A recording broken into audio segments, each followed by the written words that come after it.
ต่อโอเคต่อ ចូលចិត្តតែប្រាប់ណាឥឡូវខ្ញុំប្រើព្រីណា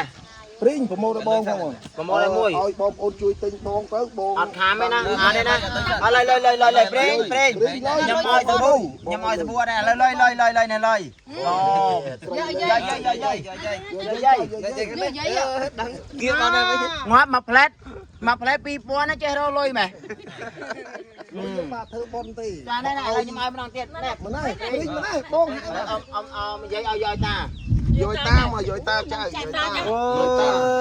ឲ្យតា យាយតានេះខាងនេះចំយ៉ាដល់ខ្ញុំឲ្យវាអត់ពណ៌មក យកទៅឲ្យបងស្រីវិញបោះបងស្រីទេនេះនៅយកឲ្យបងស្រីវិញណាបងស្រីទេឲ្យ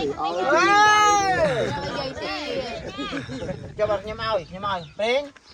ណា ព្រីងយកពីបងឲ្យតាតើខ្ញុំចេះវីដេអូឲ្យតាយកឲ្យតា មិនចេះយកខ្ញុំឲ្យសាមើលវីដេអូអត់វីដេអូអត់ ឲ្យតែខ្ញុំប្រើ ព្រីងយកបងឲ្យតាយកតា អូតមកបជា យកតាយកមកចៅយកមកអើយទៀងតអើយ តតែតាប្រាប់តតានេះ អត់ហ៊ានទេវាដូចមនុស្សចឹងកាលណាយករបស់គេមកចឹងមិនដឹងថាយកធ្វើអី ខ្ញុំចេះរកលុយ គាត់នឹងអត់ចូលចិត្តធ្វើបន ព្រីងណា បើយើងឲ្យគាត់ថាងចៅ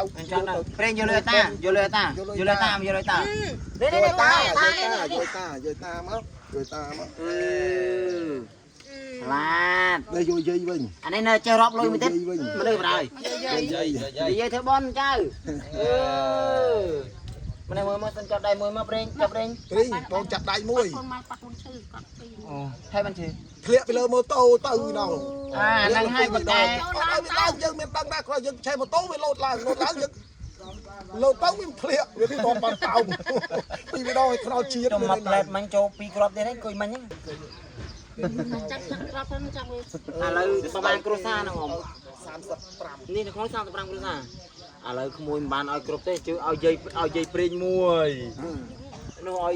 មកអ៊ំនៅហ្នឹងដែរទេគ្រួសារតែមួយទេ ហ្នឹងគាត់សាពុំនឹងដែរ អរគុណច្រើនរកស៊ីមកបានទៀត បាទសាប៊ូប្រេនខ្ញុំផ្ទាល់គូស្នេហ៍មកនេះ ជាស្ថាពរ បាទសាធុមិនមែនចង់ប្រម៉ូតសាប៊ូនេះទេមិនមែនចង់ប្រម៉ូតទេចង់សុំឆ្កែអ៊ំតាំងពី2ខែមុនមក ចង់យកឆ្កែថាសុំ អត់ទេសុំយូរហើយប៉ុន្តែឥឡូវលេងចង់បានហើយដឹកតែចំណៃមកទេឥឡូវនេះលេងចង់បានហើយ ពីហើយរេយកមួយយកមកទូបដៅចា ប្រហែលអរគុណ